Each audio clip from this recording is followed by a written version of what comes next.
Hi, this is Brenton Spencer, and you're listening to the FSF PopCast. The show that made the Flash wish we talked as fast as he runs. Question though, if we go reverse Flash, does that mean we talk slower? Our show is brought to you by our charity sponsor, the Red Shirt Widows and Orphans Fund, which supports the Wish Upon a Teen Foundation that helps out sick kids when they need it most. And just imagine the comfort you'll give Red Shirt crewman number 1940. He'll know that when he puts on the red shirt and joins the Flash in the battles against Gorilla Grodd and the Reverse Flash, that he didn't leave his family destitute and without hope, because the Red Shirt Widows and Orphans Fund has his back, and what's left of his speed suit.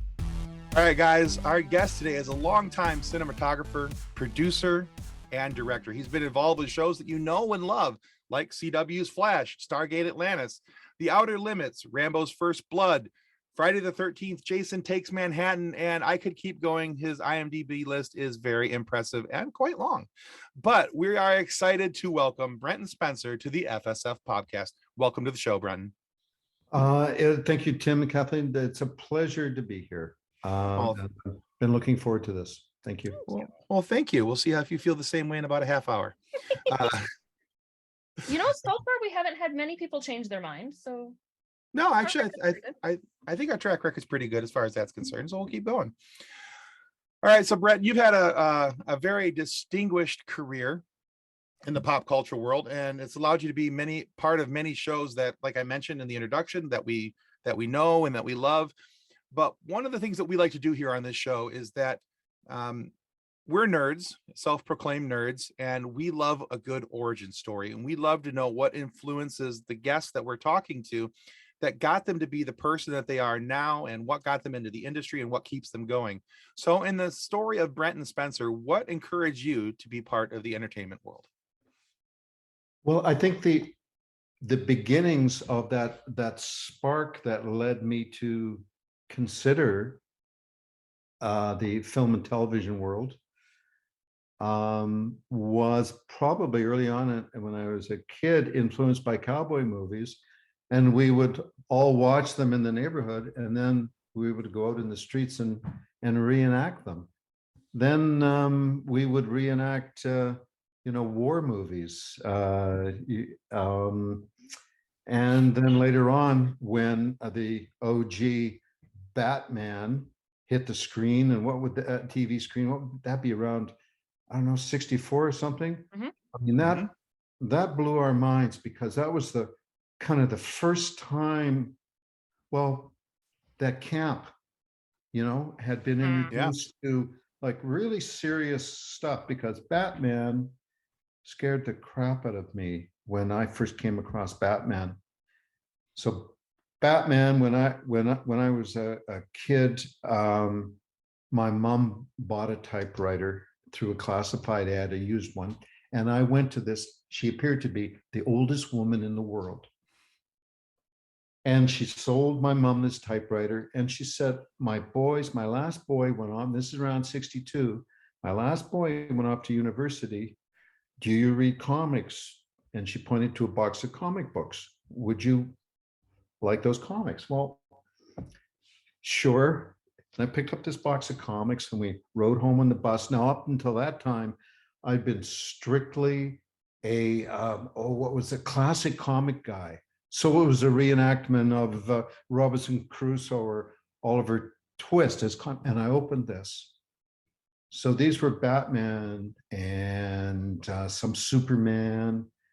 I remember there were no, almost exclusively Batman and Superman. There was no Marvel in there at all, and that began my allegiance to DC.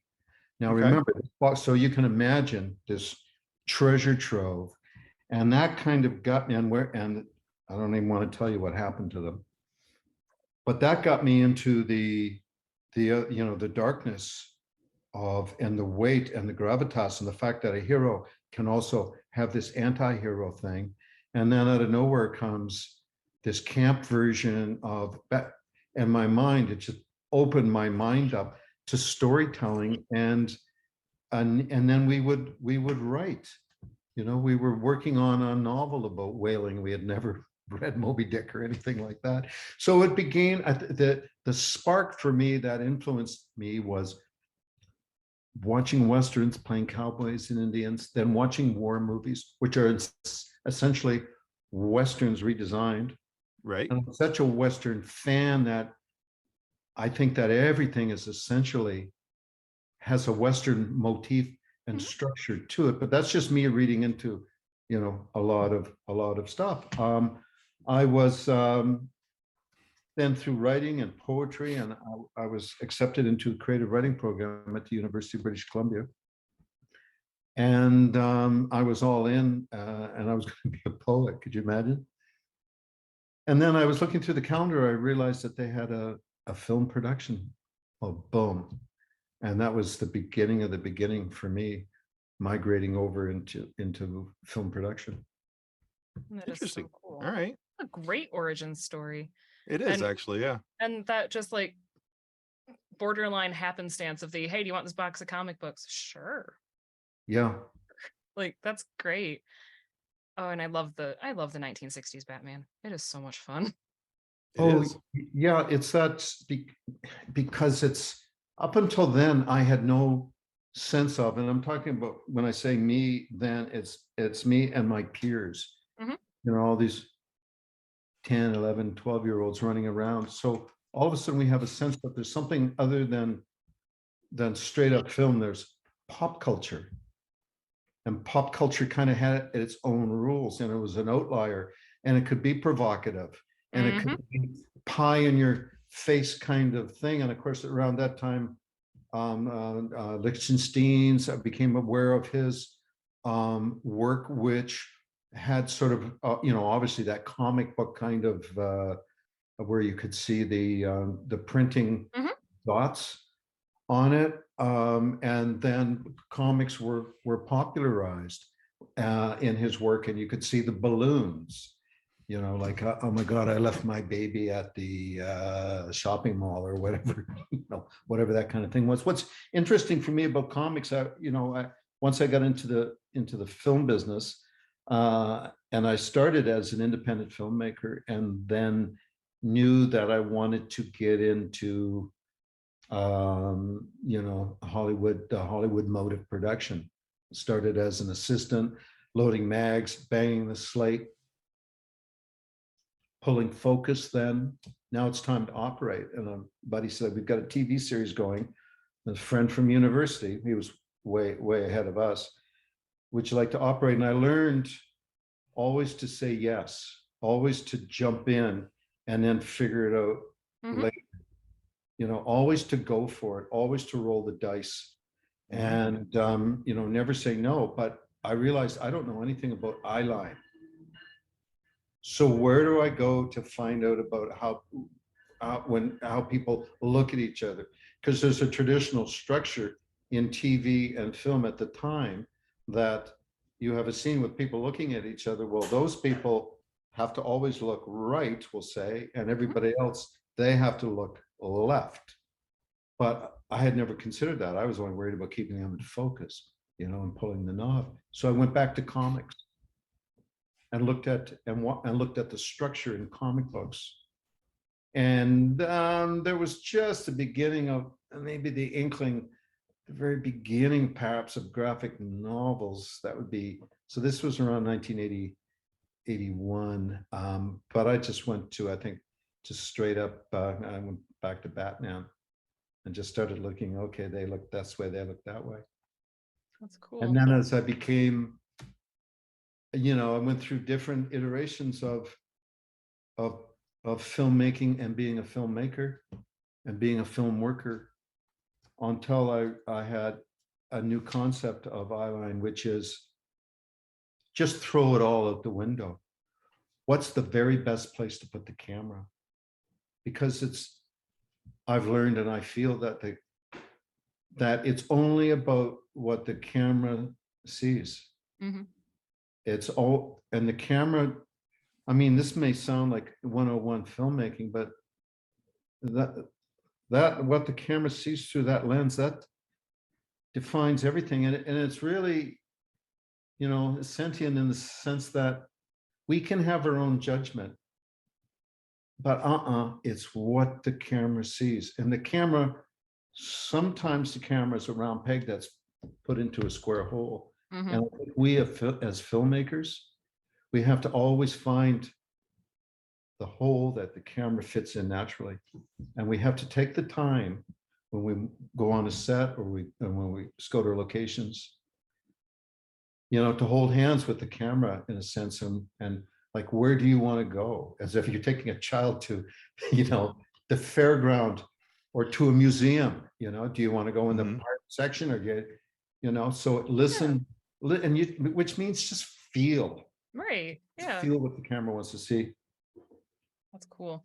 I'd never thought about it that in depth before, but that's really fascinating to hear about, trying to figure out where the camera fits best. That's really cool. And you've already kind of gone into my first question that I actually had prepared, but I think we can elaborate on it a little bit more, because you're talking about your introduction to the DC universe and that first box of comic books being where your loyalty to DC started. So, being a fan of comics before you started with Flash, were you a fan of the character Flash to begin with? And who is your favorite superhero in all of the universes you've now been exposed to? Yeah, who is my favorite superhero? My favorite superhero, well, it's not Marvel. I always felt Marvel to be soft, and the blonde-haired, freckle-faced kid who's got the Johnny 7 and always gets the best toys at Christmas. But DC's like the edgy kid, maybe, who wears his older kids' clothes, as a hand-me-down kid. And so my favorite comic book, it's got to be Batman. I'm sorry, I'm going right back to it. But in that box, and I've never heard of it since, there was a comic called Elastic Lad, and that was Jimmy Olsen, who had these superhero powers where he could stretch, and I never, ever, ever saw that reference again. It was called Elastic Lad. But yeah, it's Batman, because he's dark and he's mysterious, and he's has human frailties for a superhero. And he felt, while he was a superhero, he always felt more human than Superman ever felt human. Yeah. And I definitely agree with that. I think especially because in the grand scheme of things, Batman is a vigilante. He doesn't have superpowers. He doesn't have he has one. Money. He's got a bank account. That's his superpower. He's got an impressive bank account that I guess could count as a superpower. He gets to do whatever he wants with that bank account. If he needs it, he builds it. But I feel like that has been part of the reason that Batman has been so relatable to so many people, is he's not a Norse god. He's not the god of thunder. He's not been injected with a super soldier serum. He's just a guy who got tired of what was happening in his city, who lost his parents tragically at a young age. I definitely agree that the nitty gritty of Batman is, I also love Batman. So I'm right there with you. Well, I'd like to talk about whether or not he has superpowers, because in the whole German expressionist world that kind of came, and then there was that crucible of Marxism and self-realization and becoming the very best that a person can be. That's why Karl Marx said, religion is the opiate of the masses, kind of thing. So Batman became the very, very best that he could be. And so let's use a superlative. So he had to be extra or super, so there's something that everything that a human being can do, he maximized that and became like just this little bit more, because his physical feats are not your average kind of human feat. That's true. That's true. I'll give you that for sure. And so there's something mysterious about it. Okay, other straight up superheroes. There is an outside influence. Mm-hmm. It's radioactive or something cosmic. But maybe Batman was metaphysical. Maybe something out there, maybe some kind of connection. I don't know, but there's something. I have never thought of it that way, and I absolutely love this. Yeah, see, I've always just thought of it as an intense drive to avoid failure, because I think in a lot of, and I've seen it in some of the revisionings and retellings of his father's death, that he felt that his father had failed because he was killed and things like that. So he wanted to go the exact opposite and make sure that he didn't fail, that he could succeed. And so he had maybe not superpowers, but he had this super drive that allowed him to push past what the normal guy was going to stop. Bruce Wayne was going to keep pushing. Batman was going to keep pushing and go past that, even if he was physically tired and exhausted and even broken at times. He was going to fix himself to get bigger, better, faster. I can definitely see that as its own superpower, though. Yeah. I mean, he has this extraordinary conflict of the need to revenge and be vengeful and to commit, most of go contrary to most of the 10 commandments. And then at the same time, there's a conflict because he knows that he's better than that. And it's that, it's that conflict that creates his ability to, I'm going to reach up there. I'm going to throw my bat hook. I'm going to jump. I'm going to confront. I'm going to drive the Batmobile in an insane, like not even a Formula One driver can do. And he faces fear all the time. It's like, we all humans fear. I mean, that's how we survive. We've got to know, oh shit, don't stick your head in the dragon's mouth, right? Don't stick your head in the lion's mouth. He rejects all that. Does he have a death wish? And no, because then there must be some internal pain that he's always struggling with. Mm-hmm. You know what? Well, like his parents were killed in the most horrible way, and he does feel that his father. Is he ashamed of his father because he feels his father failed? And therefore, does he have some kind of weird shame that he has to overcompensate for it? I don't know, man. That's a good question. Yeah. All right, so let's talk about one of the films that I'm gonna call it a film, because in my opinion they are.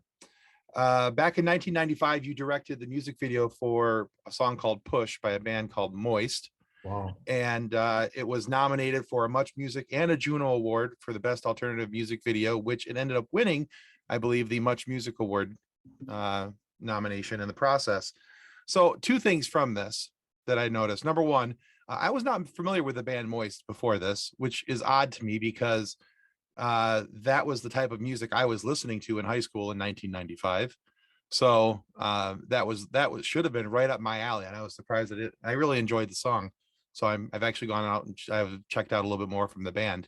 So yeah, but here's where my question is. So I told you all that so I could ask you this. I've heard it described before that music videos should not be looked at as just a blasé piece of art, but instead they should be viewed as a movie short, just with music instead of dialogue. Would you say that comparison is fair? And if not, how would you describe it? No, I totally agree with it, because MTV changed TV. Because when MTV needed the content, they threw money at people who really didn't know how to make movies. So they weren't shackled by all these conventions of eyeline. You got to look here, you got to look there, by all the Hollywood convention of how you have to do stuff. And they just put the camera where the camera wanted to be. They got that. MTV changed TV. It became about story and character set to music. But there was always a story there, and the characters, of course, either it's the parallel narrative that goes on about the guy and the girl or whatever, or it's just straight up what the musicians are doing, cut the music, and yeah. So they are movies. They're legitimate narratives. Okay. Did I answer the question? Oh, absolutely. Yeah. I just thought it was kind of interesting because, you know, I grew up in the MTV generation. You know, I was born in 76. I grew up with, you know, coming home from school and turning on MTV and watching the top 10 videos of the day, and Total Request Live and all that kind of stuff, and things that were on MTV at the time.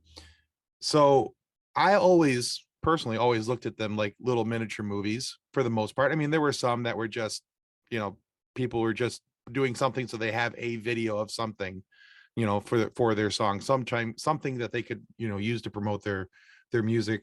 But I always thought, for the most part, a good video tied into the song well, and it got people to talk about it. It got people to have a conversation, not only about the band, but about the song, and what that you know, hey, what did you think that music video meant? And, you know, did that have anything to do with the song, or do you think it helped it explain the lyrics and things along those lines? And I think that movie shorts, if you're looking at a short movie, it can do the very same thing for the topic. You can go from having, you know, instead of having an hour and a half movie, you have a 10-minute movie, and they have to get right into the meat of things. And here it is, and here's all the information, and it drives thought and conversation if it's done well. And so for me, I see a lot of parallels between the two. Oh yeah, absolutely. The music video, the short film, they're all part of that narrative structure of a Hollywood feature film. It's Aristotle. It's the beginning, the middle, and an end. You know, and the identifying protagonist, antagonist, and then of course it's there's a hero's journey in every Go-Go's music video. You know? Yeah. Yeah. So yeah, the structure, I find it short. It's very, very, very difficult.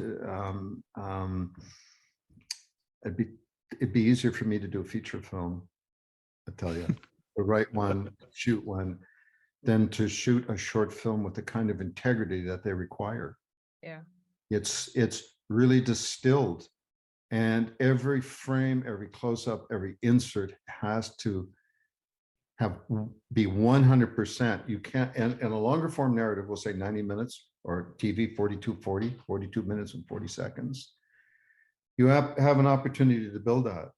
But a short film, 6 to 8 minutes, 10 minutes, it's still a narrative structure.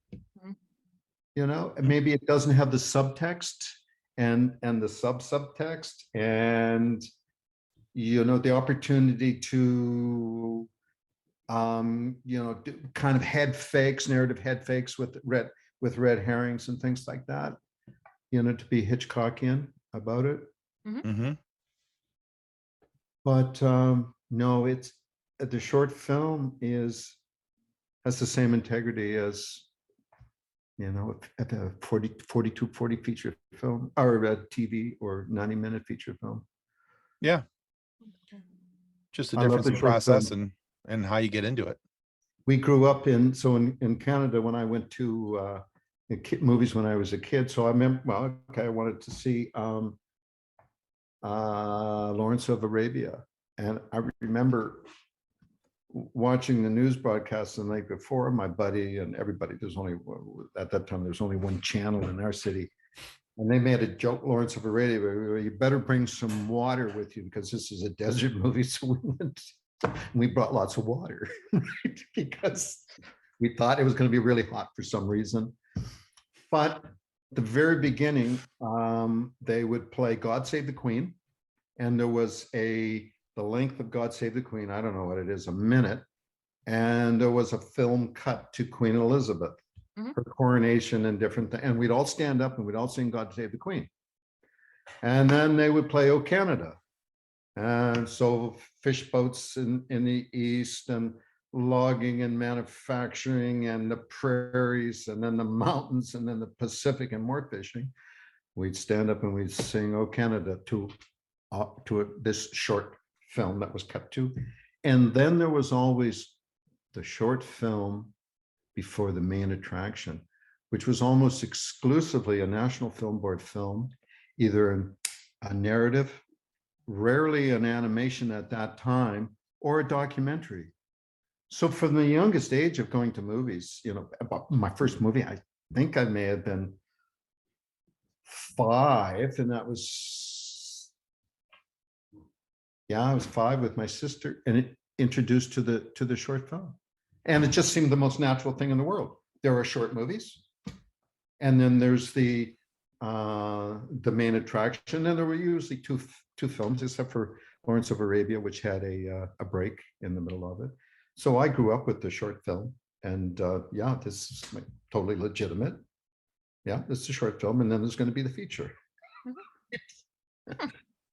So, all right. So looking at your incredible career, I actually found an old interview with you from 2008 regarding your movie Never Cry Werewolf. In it, you offered the piece of advice: if I've learned anything in my career, it's this. If you're looking to put someone in a werewolf costume or any creature costume, use an actor, use an athlete, use a stuntman, but don't ever use a classical ballet dancer. A grand jet is just not scary. Which is a fantastic quote. So I was wondering if in your 15 years since that interview, have you gained any other valuable career advice that you'd like to pass on? I remember that. Oh my God. Yeah, and that's so true. And what else have I learned that has like that weight to it? It was just making me think of a werewolf in a tutu, and that would not be scary. No, we hired this stuntman who, it wasn't necessarily my idea, but somehow, whatever. And he was a classically trained ballet dancer. From the age of 4 or 5, he was a Russian dancer, was over in Canada. So all his moves, the way he stood, the way he walked into a room, that should have been my first clue. These grand gestures when he introduces himself. I want someone dragging their knuckles across the floor, someone whose helmet has been smashed into their face, either in a hockey game or a football game, and they knew pain, because a werewolf, that when the moon changes, that's physical pain.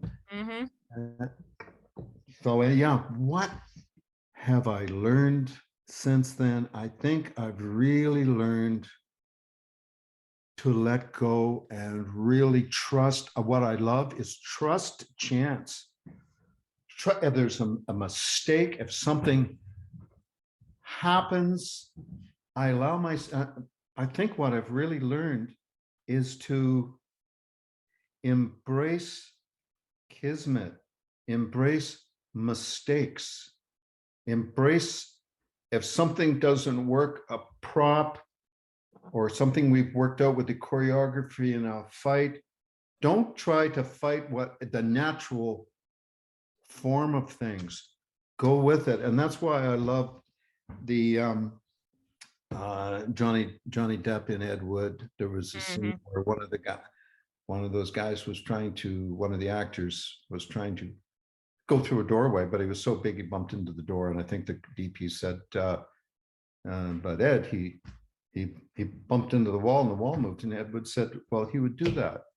Of course he would do that. And what's that so brilliant about Ed Wood is that he just embraced what he was given and gave it love, gave it credibility, gave it respect, instead of trying to fight against, what he didn't have. I mean, he had hubcaps for flying saucers, for goodness sake, and a bunch of really burned out horror film actors. And what has it given us? Classics. These extraordinary classics which were the antithesis of the slickness of what Hollywood was trying to do. Hollywood, there's a concept called Fordism, which is the mechanical assembly line production of something, of a widget. Right. And of course, because of Henry Ford. And that's the reason why Hollywood films have been able to dominate, because they got into the understanding of Fordism, and the manufacture of film and Hollywood movies went out around the world.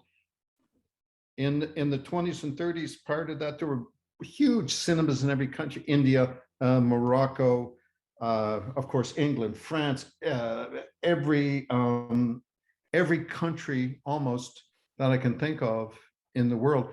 Certainly China, and probably in particular Shanghai, had this incredibly vibrant cinema, but Hollywood is like the 800-pound gorilla, and it's saturating, and it's going to, there's not going to be room for the indigenous cinema. Is that a good thing? Is that a bad thing? It's just an is thing. Right. And out of that, we've came to understand, appreciate the auteur theory, and maybe understand that directors are the true authors of a movie, and that's why we revere them today. When we talk about a movie, we really talk about the director, I think. Yeah, usually.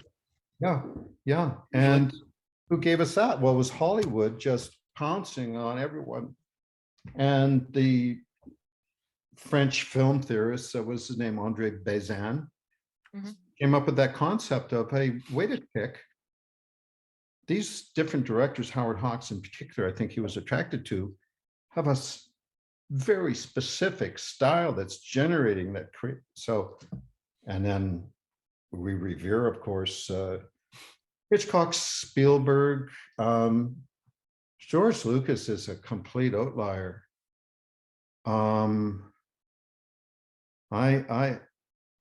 Yes, he's a director, but George Lucas is more than that. I mean, isn't he? Wasn't he just too busy to do Raiders and gave it over to Spielberg, or what? So, yeah. Hollywood gave us the auteur theory. I don't know how we got to this wonderful moment. Talking about the things you've learned since not putting a ballet dancer in a werewolf costume. Wow, it always goes back to that, doesn't it? It does. Yeah. So it's letting go and being able to drop back after you prep and prepare and visit your locations. If you're going to shoot a location at night, scout it at night.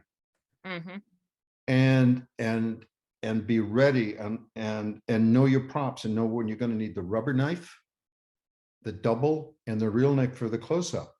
When you can use a pistol from a distance, when it can just be a widget, or does it have to be the real thing?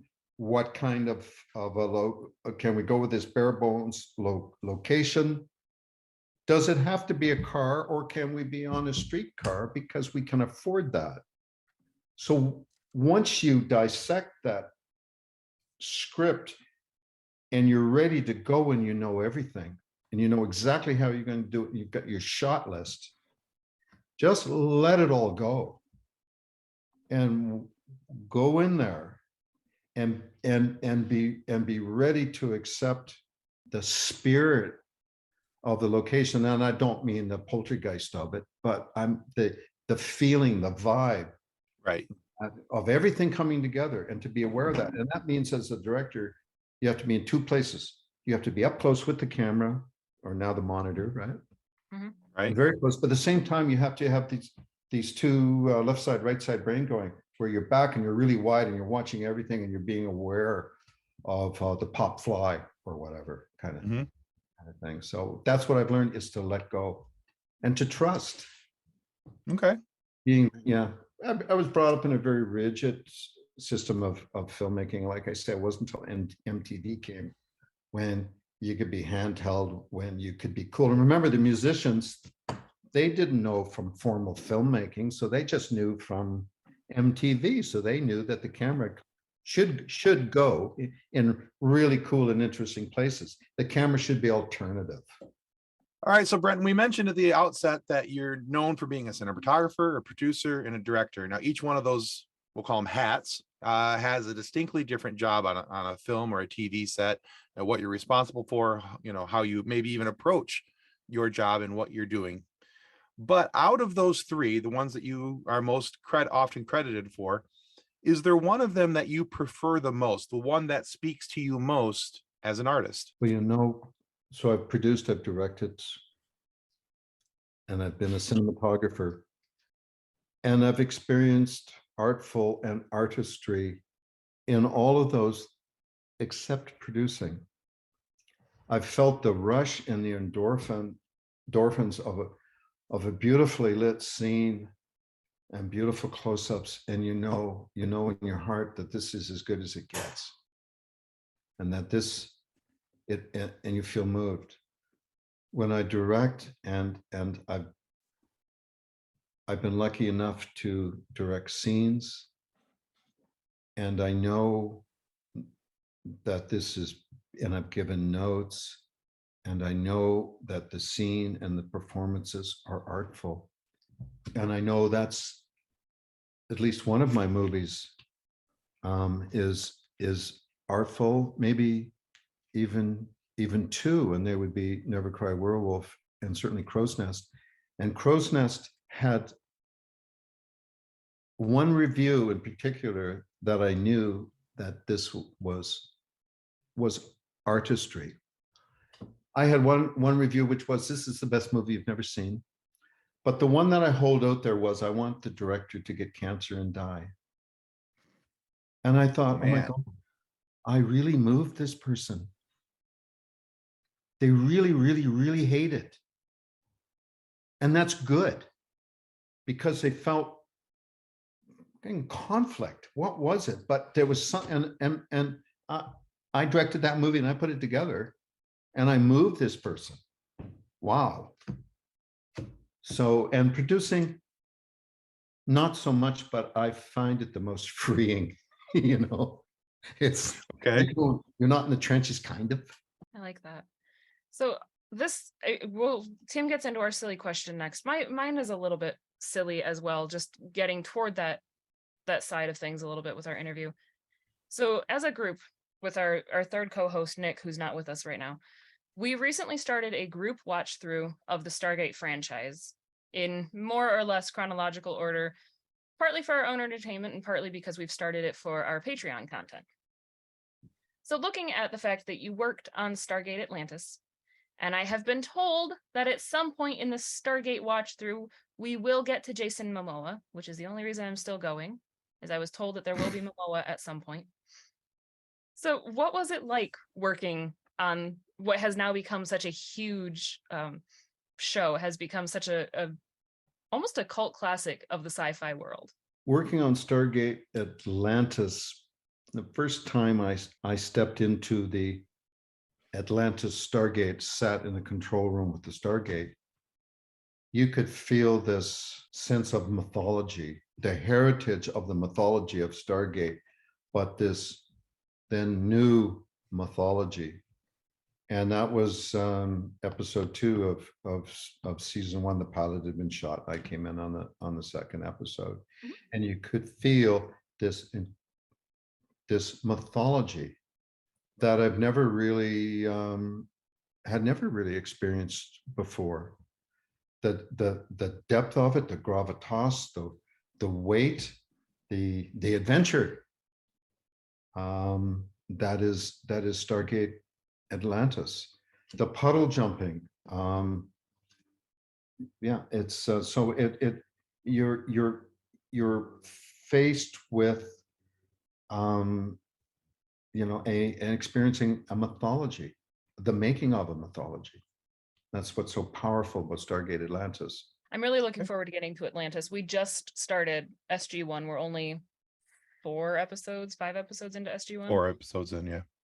And I'm looking forward to Atlantis because I've watched an episode or two of Atlantis at one point, bits and pieces here and there. And I'm like, I know that I'm more excited about Atlantis than I am about the original, about SG1, but I am excited to see where it goes, and watching its mythology grow through the series will be a lot of fun. I think it also helps that we've interviewed more of the cast from Atlantis than we have. Like we've interviewed Gary Jones, who was part of, the Chevron guy. He was in both SG1 and Atlantis, but we've also interviewed we actually just posted a couple weeks ago an interview with Jewel State, who is Dr. Jennifer Keller in the series. And so, we've talked with her as well. And so I think that helps a little bit. There's a couple other people who had some smaller bit roles in the show. In all reality, Jason Momoa. And that's what she's sticking around for. That's her holding point. She's there for the Momoa. I'll survive. She'll make it. She'll get there. All right, Brenton, we are at the point in our show where we'd like to finish off our line of questions with what we call our silly question. You can answer this as silly or as serious as you would like. Okay? It's a challenge. All right. We all look in the past and we get nostalgic about something. In 30 years, what will people be nostalgic for? In 30 years, I think people will be nostalgic for the Western. Ooh. And they will be nostalgic for that because that is something that is because it has influenced Kurosawa and George Lucas in particular. It influenced the French New Wave filmmaker. One of them said, it may have been Truffaut said, all you need is a girl and a gun. But that's a Western. The gangster movies were Westerns. Public Enemy. These are all the concepts and the conceits and the motifs of Westerns. Everything. The Western has. What was one of the very first movies was a Western, other than who was it? Not the Maisel brothers, but the French filmmakers of shooting people coming out of a factory. But the first narrative was that cowboy in the hat. So they will be nostalgic for real Westerns, not CG Westerns. Westerns where you can feel the dust and the grit and the sun and the sweat. And that's what we lose with CG. We lose the visceral connection. And nothing has it more than a Western. I can definitely see that. I grew up watching Westerns with my grandpa. I can definitely see that visceral connection. It's really cool. Excellent. I like that answer. Sorry, I'm over here just thinking about it with I can totally see how people will be nostalgic for Westerns. Anyway, I'm good now. Oh, Brenton, thank you so much for joining us on our show today. Where can our listeners and our viewers go to find out more about you and your work? Well, Brenton Spencer Films on Instagram, and BrentonSpencerFilms.com is my website. So looking to break some new things. My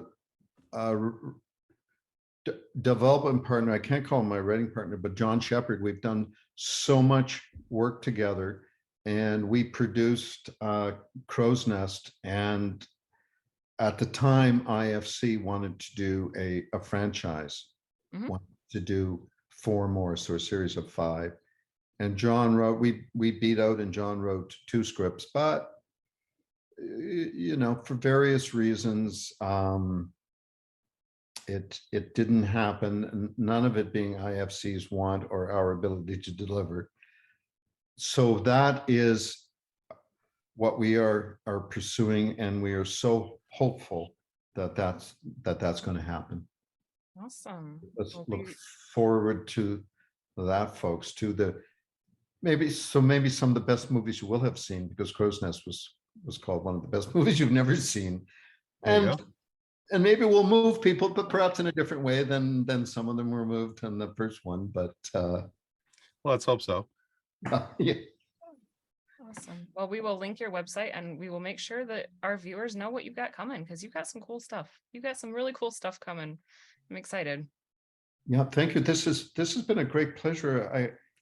Some of the questions that you've asked, the way they've ignited this incredibly thoughtful, philosophic. I had never considered that the origins of Batman in the sense of his potential superhero. Yeah. Mhm. That was a riff that came out of our conversation. That was brilliant. It was very cool. This was a very, very cool conversation. We appreciate you being here so much. Yeah, thank you. I did too. Thank you. This was a real pleasure. And thank you for having me. Yeah, absolutely. We want to take this time to remind everybody that subscribing is the single most important thing that you can do to help our show continue to grow and get more amazing guests like Brenton Spencer here today to have these fun conversations for you guys to be able to listen to. So please subscribe. It helps us well more than we can ever really tell you. And be sure to check out Brenton's work as well. His link to his website will be down below, and you can check out his Instagram page as well. But if for whatever reason you are not happy with the content of our show today, please feel free to lodge a complaint with the head of our complaint department. That, of course, is Gorilla Grodd, nemesis of the Flash. You're going to want to send in 2 copies of your complaint form, though, because Gorilla has a pretty logical filing system. So really only 2 copies are required. You have to remember, he's a genius Gorilla. But take care in how you report your malfeasances, because Grodd has a stunning lack of anger control and strength to match. So although we probably deserve a good reprimand for our less than professional podcasting skills, neither Kathleen nor I want to get our arms ripped off, AKA Wookiee style, just because we suck. So be nice, maybe. Thank you again, Brenton. Thank you. Thank you. Thank you very much, guys. All right, guys, that's going to finish us up for the FSF PopCast. Goodbye. Bye. On behalf of the rest of the hosts of the FSF PopCast, we want to thank you for listening to this episode. If you'd like to be a guest on a future episode, please contact us by means of Twitter or Instagram using the handle @FSF PopCast, or go to www.fsfpopcast.com and click on the Contact Me link. Thanks again, and hope you enjoyed the episode. Copyright 2023 FSF PopCast. Reference to any specific product or entity mentioned on this podcast does not constitute an endorsement or recommendation by FSF PopCast. The views expressed by the guests are their own, and their appearance on the program does not imply an endorsement of them or any entity they represent. If you have any questions about this disclaimer, please contact us via email at info@fsfpopcast.com. Original music by Jordan Michaels.